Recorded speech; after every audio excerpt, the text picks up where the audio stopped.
Heard a lot about in-season run size estimates so far, and you mentioned yesterday in your evidence a list of uncertainties that are embedded into your estimates, and particularly, if I have your evidence right, you mentioned catchability, catch per unit estimates, the model chosen, the parameters of the model, and the changes in how test fisheries are being conducted. In particular, the decreased size of catches. Those were a number of different areas. Would you agree with me that those all have different influences on certainty within your estimates? Yes, that's exactly right. There is some literature on this, and I think one of the papers that you'd identified in your list of documents was a paper by Hilborn and Peterman. And there's some interesting points that can be made that they make in that paper that I can speak to potentially, and the work that we're doing currently and that is ongoing and will be going on for a while on that. All right, in a moment I'll take you to that paper if necessary. My question was to ask you, how are those uncertainties communicated directly to the Fraser River panel members, and in particular, the implications of those uncertainties to the decisions they have to make? How does that get translated? Well, run size estimation for example, let's take an example, summer run sockeye, and we can break those into their component stocks, say Choco River sockeye or horsefly sockeye, which were stocks of interest in 2009. Currently, we accrue the run-through mission, and we have a daily abundance that's plotted, reconstructed to mission. We back that out to the marine areas.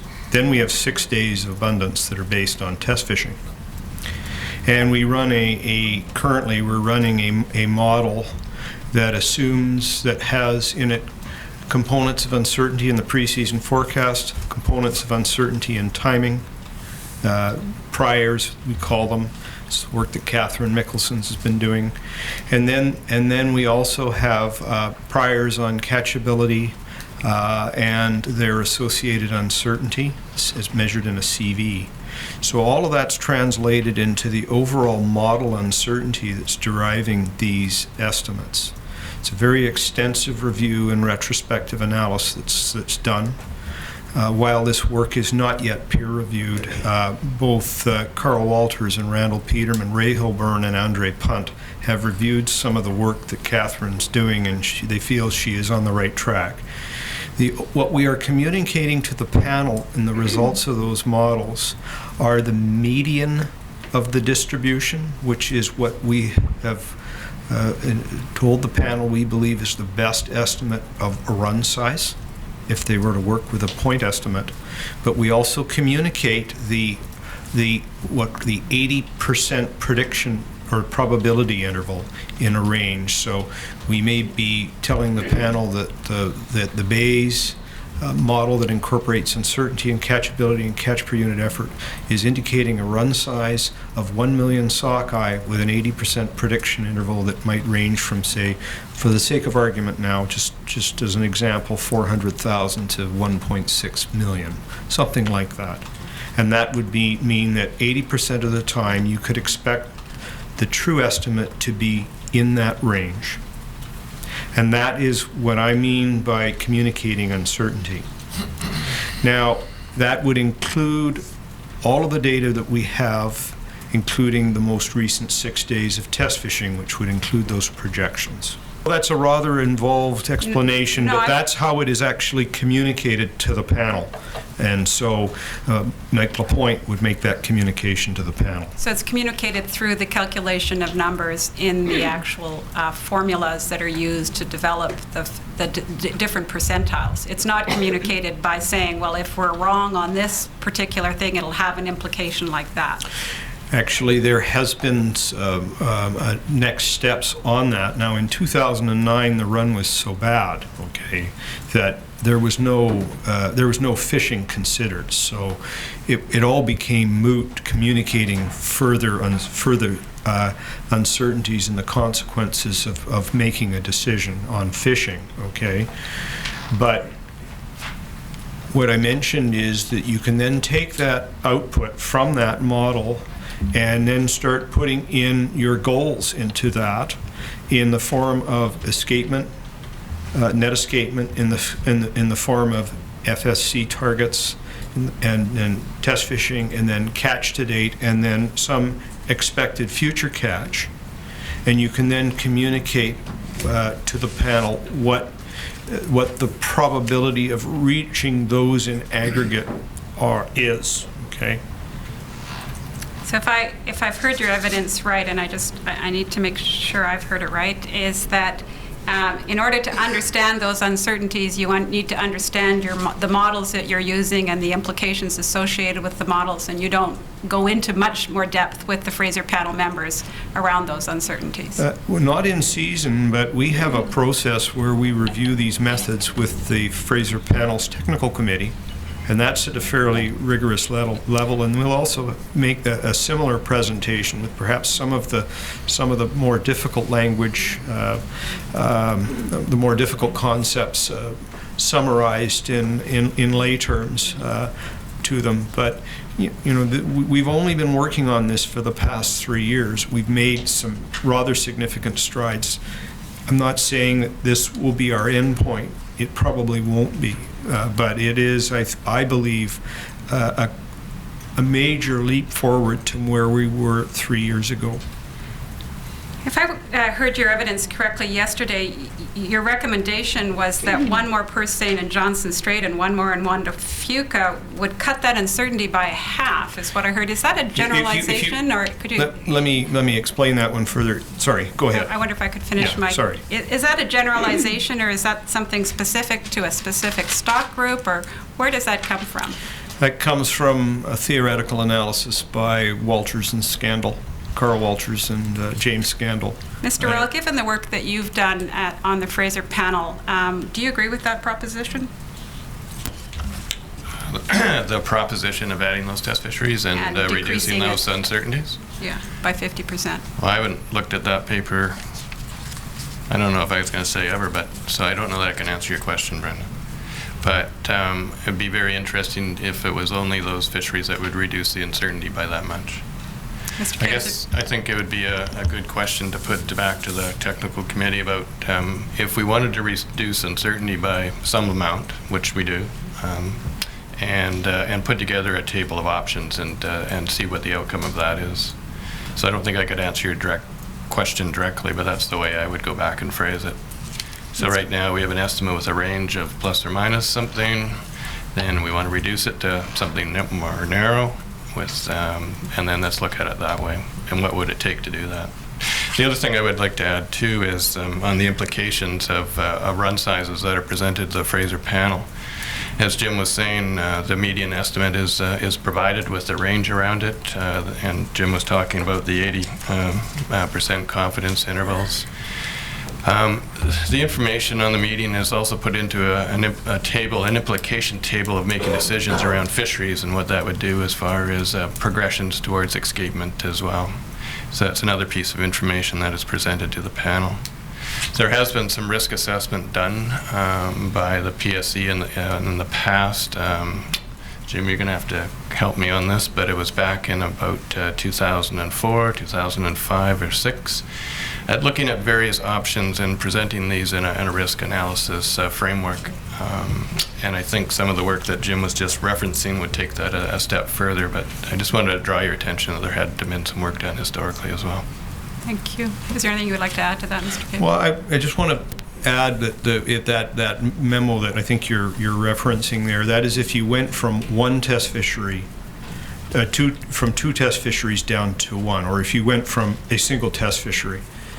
So once you start adding additional test fisheries, that gain by adding test fisheries starts to tail off. So you don't cut it in half every time you add another test fishery. You cut it, if you go from 1 independent estimate to 2, you cut the uncertainty in half. If you add an additional one, you only get another 50% gain. So it's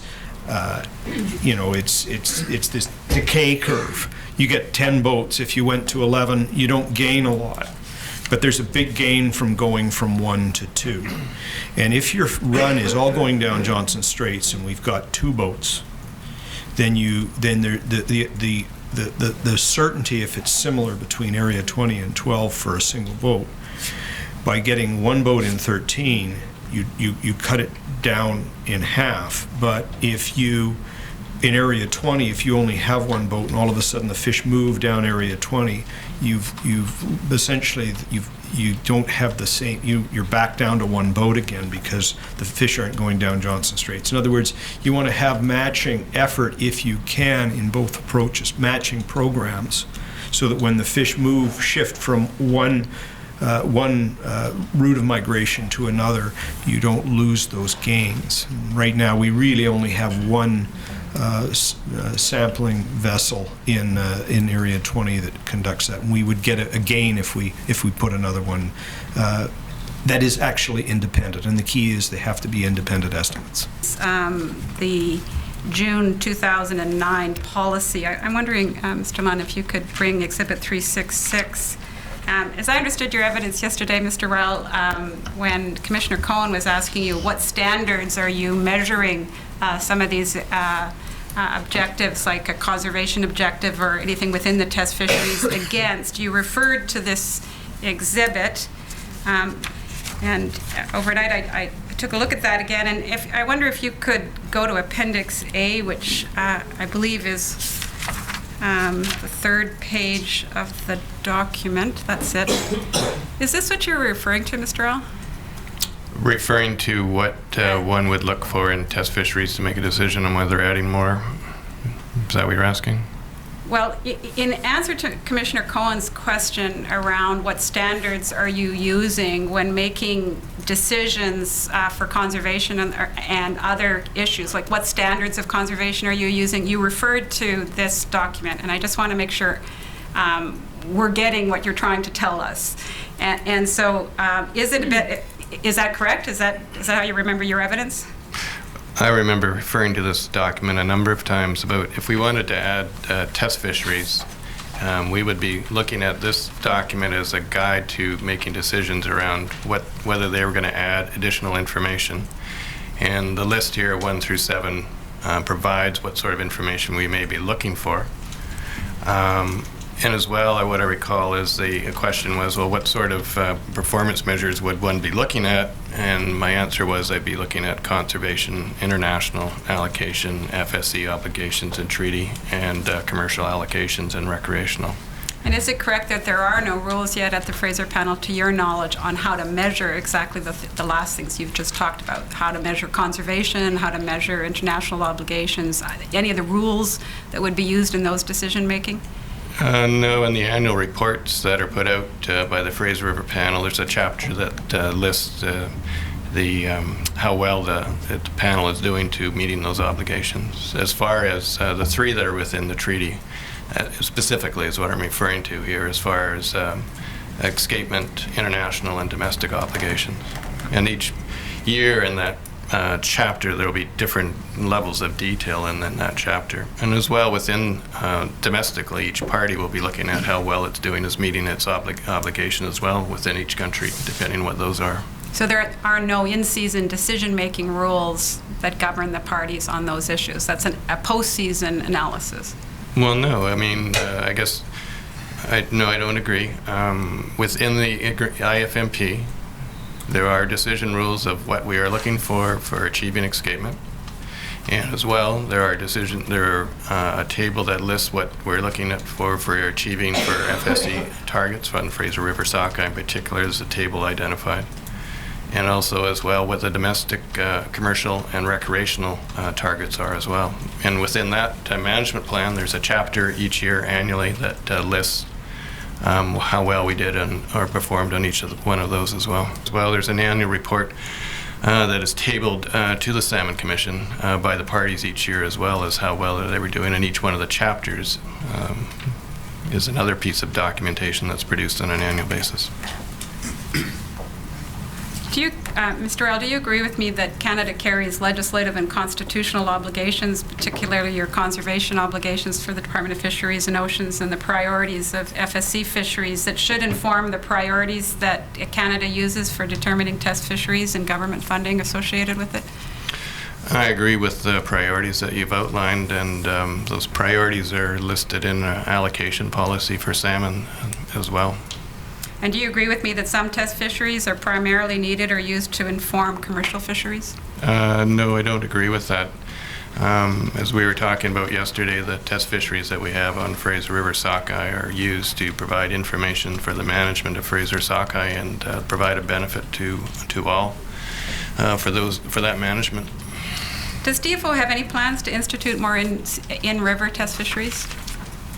I'm not aware of any at this point in time, but just to add to that, to make sure clear, I'm not currently the chair of the Fraser panel, and if there are discussions that could be occurring, could not be totally up to date. For the record, it's Tim Dixon for the Stalo Tribal Council and Cham Indian Band. Mr. Cave, I want to ask you just a couple of questions about a document we saw yesterday. Mr. Lunn, it's Exhibit 375, I believe, Review of Area D Assessment Fishery. It was document 7 on the Commission's list. And we'll go to the last page, if you would. Mr. Cave, we looked at this document yesterday, if you recall, and we looked the bottom left quadrant, the page there, we were looking at. And I just want to ask you about the third option listed at the bottom,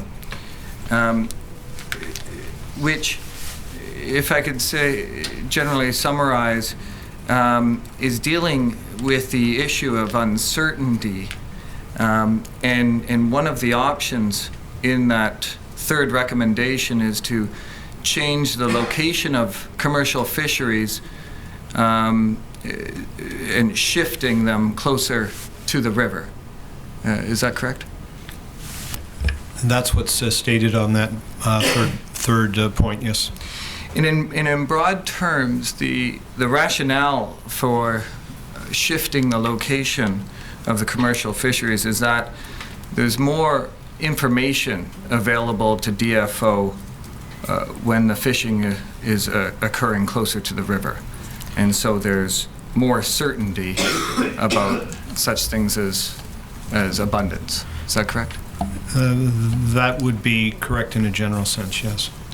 Closer to the river, because you have fewer days seaward. Currently we work with 6 days seaward. If you were working with a smaller number, the weight of those days that are seaward of Mission would be less. Yes, and generally as you get closer to the hydroacoustic counter at Mission, you're having more information about abundance. There's more certainty about abundance. Is that correct? You have less information, but what information you have is more certain. Does that make sense to you? I think so, but you have information from Mission combined with the test fisheries. Is that correct? Yeah, so I was assuming you were limiting the number of days seaward, but maybe that was maybe I misunderstood you there. As you get closer to the river and sort of inward along the migration route, is there also more certainty about stock identification? Is there a better ability to incorporate the DNA analysis that was being discussed yesterday?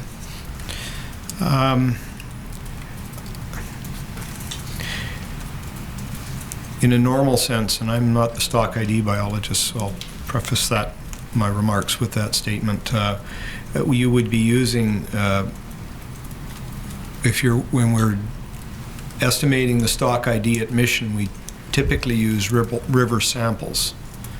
So there's less concern about whether different stocks might choose to delay in the Strait of Georgia, like into 2010. I mean, you could not move the marine samples forward because there's an unknown proportion of the Adams River stocks that would delay in the Strait of Georgia off the mouth of the river. So yeah, there's more. there's more certainty in what you expect the river abundance to be. That is correct. As well, at Mission, there's more certainty about stock identification, if I was hearing you correctly. That's a generalization that's not always true. Is it generally true? Sometimes we know we have a better handle on the stock ID in the marine areas than we do for the stock ID in the river if there are sampling concerns within the river. Sample size. We've had some tricky problems with Harrison River sockeye that seem to be not easily sampled by our gear. So it's a generalization that does not always hold true. Mr. Real, I can see that you want to answer, and if I could just put one more question to Mr. Cave, and then I'll come back to you, if that's okay. Thanks. Mr. Cave, just as again at a very general level, which I'm asking these questions, after Mission, going upriver from Mission, would you agree that we have more information about such things as abundance than we do when the fish are in the ocean? The estimates of daily abundance are better, okay? That is true. There's far less uncertainty about the mission-based estimate than there are the estimates that are derived on the fish en route, okay? But if you only had mission data, okay. Right. No, and my question is You're not losing saying information. only Mission, Yeah. and I'm not dropping the test fisheries away. Okay. But just as it is now, in combination, Yeah. after Mission, there's more certainty about the fish in the river. That's true. Now, Mr. Real, you wish to speak to something. Please do. Yeah, I guess now that you've added that clarification, that was helpful too, that you weren't dropping away. I guess what I was hearing in your questions, what there would only be assessment was in the river, and so your clarification helps, so I'll cut my comment shorter. But just by painting a bit of a picture, let's say that late runs right now have had a habit historically of delaying in the Gulf, and if you did not have those marine assessments and you only had within the river, you would not know how many fish are delaying, if any. Nor would you know what is coming as they migrate down the Johnson Strait or Juan de Fuca either. So it'd be as Jim was pointing out, I think, is yes, you might have some improved estimates of daily abundance, or you might, your information might be better on the daily abundances, I think what Jim was saying, but you would be missing lots of other pieces of information. And as well, over a number of years, there's been a challenge of getting sample ID numbers large enough to make those estimates as well. It's been another challenge. That could be addressed in other ways, but I would just point that out. But, and you would agree, though, Mr. Real, that given the existing test fisheries that happen in the ocean and in the river, as well as the acoustic counter at Mission, we have the most information about the fish when they're past Mission.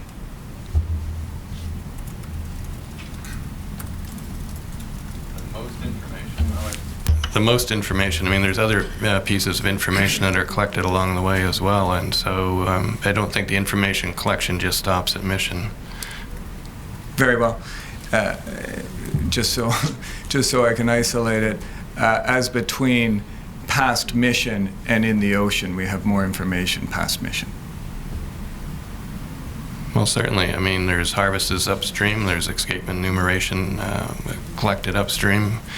I mean, we need all of those pieces of information. There's in-season counts in various places, too, of how fish might be migrating into Chilco as well. All those pieces of information and then the environmental information that's collected throughout the course of the year are all valuable pieces that help to conduct the management of the fishery. So I might be misunderstanding your question and going in the direction, but there's more information and collected that comes just from test fisheries to manage this whole suite of fisheries as well that are critical to managing Fraser sockeye. Lisa Fong for Helsing Tribal Council. I note the time, it's 10 to 3. I'll probably be about 15 minutes, so if that's okay, I can get started.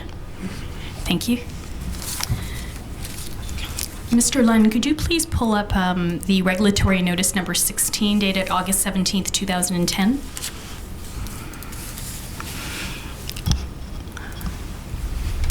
I believe my questions are for Mr. Ryle, but Mr. Ryle, if I'm incorrect, perhaps you and the panel can assist me and redirect as to who it would be more appropriate to ask.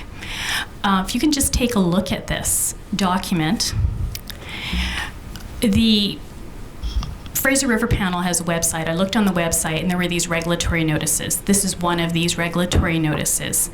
Are you familiar with regulatory notices that are posted on that site?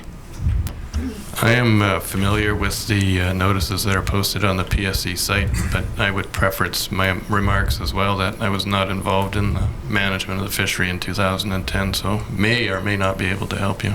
Okay, thank you. And I appreciate that. I'm just going to ask you some questions, general questions about the purpose of the notice of these notices, whether this is the only publication of them, and how to read this one. So we'll see how far we can get on that.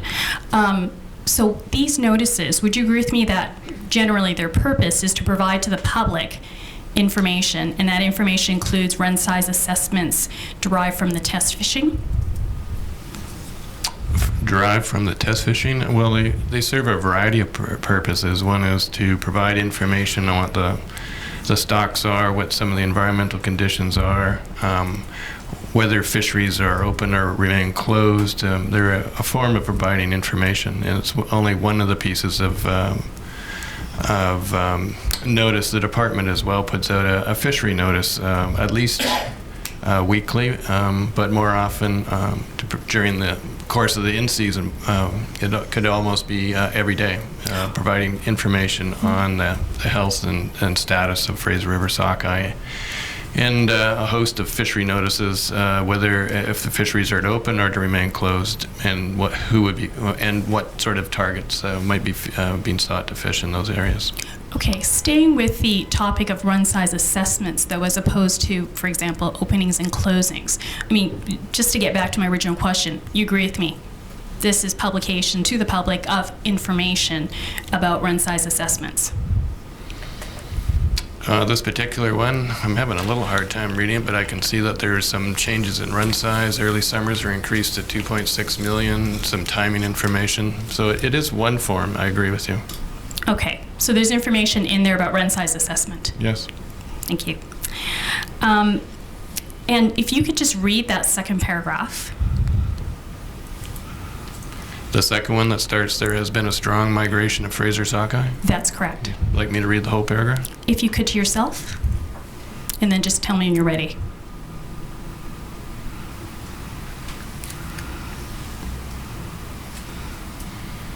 Okay. I think you've read it. Okay, so I just want to know if I've read this properly in my layperson view as a member of the public who reads this publication. As I understand it, there's a run size estimate for the early summer. There's a run size estimate for the summer run, but there's no run size estimate for the late run. And what it says about the late run is that there's considerable uncertainty in the current assessment of late run sockeye abundance. However, the present assessments are within the forecast range of abundance. So when I read that, what I understand is that with respect to the late run, there isn't reasonable certainty to provide an estimate like there was with the early and the summer. Is that correct? Well, I read it slightly differently, and Jim might want to comment on this too. It says there's considerable uncertainty in the current assessments. However, and then so qualification, the present assessments are within the range, the forecast range of abundance. So I don't know what those forecast ranges were in 2010. So it's telling you, yes, there's some considerable uncertainty, but it's within what the forecast range was. Right. So it's not outside at higher or lower is what I read into it. Okay, but it's something different from the estimate which is provided for the early and for the summer. I mean, what they're saying about the late is not an estimate. At this point in time, they're saying they cannot make a change, what I read into it, from the preseason forecast range of abundance. And then it goes on to talk about later there'll be more information. The way I read the last sentence, more accurate estimates of late run sockeye will be available over the next week, which I read into that is that more information will be collected. I don't recall what's the date of this notice, actually. This August 17th, that's in the top right-hand corner. Okay, so on August 17th, they're thinking by next week, they'll have enough information to put out a run size estimate on late runs. Okay. Now, and that would change from what the preseason forecast is, Right, okay. potentially. But I'm reading a little bit between the lines here. Okay, and that's fine. We understand that because you've already told us you weren't engaged in the 2010 fishing season. I just want to understand the difference between the estimate that's given for the early and estimate that's given for the mid, and then that there's no estimate for the late run at this time. And I think you told me that's correct. Now, There's no information to change from the preseason forecast. right, and an estimate is not provided in the same way it's provided for the summer and the early. True. Okay. And so can I also, and I'll ask Mr. Cave this later as well, because I appreciate through your testimony that you have a great deal of information about test fishing data and what that means. Can I also conclude from this information that, and I want to get this right, okay, my understanding is that being able to provide an estimate of an early run and a mid run, which is what's happening here in this document, doesn't necessarily mean that you can provide, like you can derive an estimate for the late run. So having those two prior runs doesn't mean that you can figure out what the late run is. Is that correct? They're not necessarily correlated, no. Okay. And Mr. Cave, do you have any comment on that? Well, I was involved. There we go. Sorry, Mr. Commissioner. I was involved with the data assessments in 2010, and I was the models that I was responsible for, that I put together and was responsible for running, were the model of choice for late run sockeye in 2010, and. There we would have been providing them run size estimates, but I think what was going on, and again I don't have the test fishing information in front of me, but I remember that we were so impressed with the magnitude of the test fishing catches that we were observing at that time, and we were probably waiting for stock ID information. We knew we were probably not at the peak of the run at that point in time, but I think it was clear to all that the run was larger than forecast, but considerably larger than forecast, but we could not say by how much at that time. What's lacking here is what the level of catches are of late run sockeye to that time relative to our projected escapement to the Strait of Georgia at that time. And that's not mentioned here, and I don't have those data with me here today to answer that question more fully. But we were all, if I recall correctly, very impressed with the size of the run that we'd seen to date, both at Mission and in the marine areas relative to expectation. Okay, I'm more interested in the correlation that Mr. Ryle refers to, and maybe the most basic example, using my layman's point of view here, would be if you were able to have enough certainty to provide a run size assessment for, say, the early Stewart, which I understand comes first. Okay, you can use that to provide a run size assessment for your late run. Like you couldn't derive that. You couldn't say, oh, because there's 100,000 early Stewart, that means there's going to be 1 million late run. Like that, that correlation just doesn't happen like that. Is that correct? I would suspect it would be weak. I know we make those sorts of in-season assessments on timing. So if we see later timing of early Stewart relative to forecast, we look to see what the relationship between early Stewart timing is and other stocks. And I believe there are relationships for all of them except for late run sockeye. So late run sockeye kind of has its own sort of it's not well related with the other stocks in terms of timing. But on run size, I can't say for sure. And one key point is they would only be related if the sequence or the causal factors on survival were marine. Because if it were freshwater, all of those stocks have their own separate freshwater life histories that are not normally well correlated. Flood events and so on could be quite different. So when they're in the marine environment and co-migrating, they may have similar tendencies in what are perceived to be marine survival. Okay, I'm going to move on. Yeah, I guess I'm going on too much, but sorry. Thank you very much. Mr. Ryle, my next set of questions are for you as well. Mr. Lang, could you please pull up the management area map, just for reference? Mr. Ryle, my clients are the Heiltsuk, whose traditional territories are roughly speaking located in management areas 7 and 8. My understanding of the testimony given to date at this harvest management portion of the hearing is that currently there's no Fraser River sockeye salmon test fishing in management area 7 or north of it. And I'm just wondering, I'll ask Mr. Cave next, do you know why that is? We haven't seen a need to have a test fishery in that area. We have not seen that there's any consistent migration through that area. But I'm going to turn it over to Jim. I'd just go on a bit further. I mean, we've seen Fraser sockeye make landfall in a variety of places as they come back on their annual migration. Sometimes they could be make landfall in Haida Gwaii, or sometimes off the west coast of Vancouver Island with various proportions that could migrate through Johnson Strait or through Juan de Fuca. The view I would have at this point, unless there's other information to be brought to bear, is that don't see that there is a need that would provide information to help manage fisheries, having a test fishery in Area 7 or 8. Mr. Cave, do you have any comment about that? I think, if we could put a test fishery in 7 and 8 and it did provide estimates of run size, I'd be very pleased, because it would be very, very helpful. But knowing what I know about the nature of the Fraser River sockeye migration, particularly in Area 7, it would only be on unusual occasions that there would be an elevated occurrence of Fraser River sockeye inside that surf line. And, I'm almost going to turn this over to Brian, who's probably fished in those areas from time to time, and maybe he could comment, because I've not heard, and we do get, in the past, we have had samples from those areas, and I don't think we've seen Fraser sockeye in there.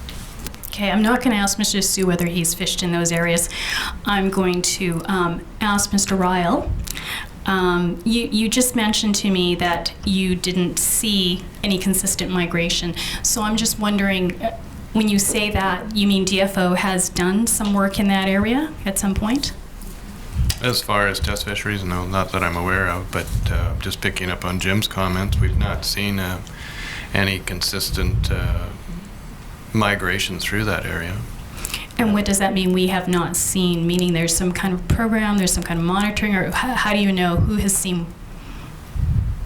Well, it goes back to my comments about understanding of the migration of Fraser sockeye, and it's not always going to make landfall in one particular area. And so there's not been if there was an abundance, I guess I would flip this around. If there was abundance of Fraser sockeye going through Area 7 or 8, I think we would know that by now and would be wanting to have a test fishery there. Our experience has been that they do make quite a variety of landfalls as they return to the Pacific coast, BC coast, and our experience has been that the test fisheries on the south coast, where the fish start to come together in larger abundances, are the ones that are going to provide us the best information on the timing and migration and abundance of those stocks. Okay, and again, you talk about your experience.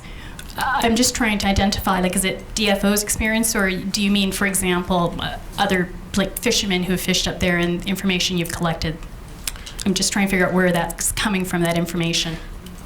Well, I think this has been touched on in previous discussions as well with Mr. Rosenberger and Mr. Grout. And Barry was providing a lot more detail in his experience in being many years working in those areas and hearing from people. So Barry had, there's also obviously from fishermen and that provide information to us as well. I'm not ruling it out, just giving you my views of what I know of the migration of Fraser sockeye, and I had nothing that's been brought to my attention that would lead me to think that there's been some need to have a test fishery in that area. I don't know that I could give you much more than that. Thank you, Mr. Ryle. So, Mr. Ryle, are you able to tell me what does DFO do to provide fisheries in the central and the north, like those of Heltzik, in terms of run size assessments as the salmon are either approaching them or going past them? What information do they provide? You're talking about salmon generally or Fraser sockeye? Fraser River sockeye salmon. Once again, I'm not aware that there are Fraser River sockeye that have been consistently moving through that area. I do know or have seen that, or heard that they have occasionally been there. And if you're asking about the management of the fish in that area, we're gonna have to get someone that's involved in that area. And Barry Rosenberger, I think, can give you a pretty maybe some more detail than I could provide you. Okay. And Mr. Cave, do you, as the representative Pacific Salmon Commission, are you aware of any information that the PSC provides to communities like Heltzik in the north and the central about the size of the run as it's approaching or passing, for example, communities like Heltzik? Well, the only information that I'm aware that we put out in season is our reports that you've already identified on the web, the news releases and the regulation updates. I'm just trying to recall in past years if there may have been some commercial catches that were taken in those areas, and there may have been we could look and see if there are data that would suggest if there are Fraser sockeye there on a regular basis. But I think it would be if somebody were to report to Heltzik about the status of Fraser River sockeye, I would imagine that would be the Department of Fisheries and Oceans' responsibility directly. Okay, thank you. Those are my questions. Mr. Commissioner, I don't know if anybody has an interest in re-examining these witnesses. I don't myself, but I don't know if the PSC or Canada or Mr. Asu's council is interested, or if you want to do that after the break. I mean, my preference would be to try and have these people completed if necessary. All right. I think we're completed with these witnesses then, subject to any questions arising. Thank you very much. Yes, I want to just add my thank you to Ms. Baker for your patience in coming back today and for your cooperation. Thank you very much. Will we take a break now? Or will Yes, we? that's Okay. fine. Thank you. Can we 10 minutes? Can we 10 minutes? Can we 10 minutes? Can we 10 minutes? Can we 10 minutes? Can we 10 minutes? Can we 10 minutes? Can we 10 minutes? Can we 10 minutes?